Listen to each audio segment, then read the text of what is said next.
The United States of America, under the leadership of President Donald Trump, yesterday passed a bipartisan resolution recognizing the cultural and religious significance of an autonomous Tibet. The resolution also recognized the work done by the 14th Dalai Lama to promote global peace, harmony, and understanding.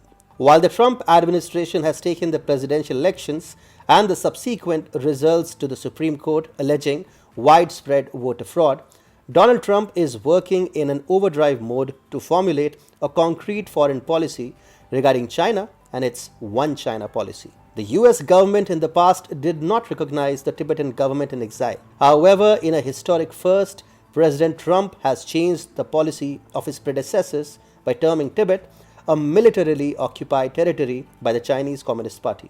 A day after passing the bipartisan resolution, the Office of US Secretary of State Mike Pompeo released a report titled The Elements of the China Challenge, which highlights the CCP's occupation and suppression of various territories and peoples. The report said, as part of China's national policy to forcibly integrate minorities, which is sometimes referred to as stability maintenance, the CCP has heightened repression of some 6 million Tibetans, severely restricting freedom of speech, religion, movement, association, and assembly.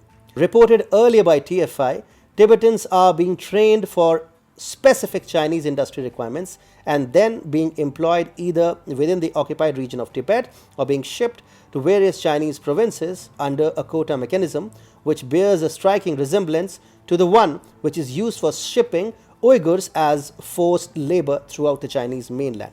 The US recognizing Tibet as a military occupied territory and decoupling itself from the One China policy can open the floodgates for other countries, including India, to take the same stance. And if India also starts recognizing Tibet as a military occupied territory or an independent state, then the CCP Politburo will have a hard time stopping other countries of the world to toe the One China policy. The Trump administration had been giving some indications that some big news regarding Tibet was around the corner. Last month, for the first time in 6 decades, the Central Tibetan Administration head was invited to the White House. President Lobsang Sangay became the first CTA president to be formally invited into the US State Department to meet Assistant Secretary and Special Coordinator for Tibetan Issues, Robert Destro. Prior to this meeting, Sangay had met the White House officials in undisclosed meetings and locations over a dozen times in the past 10 years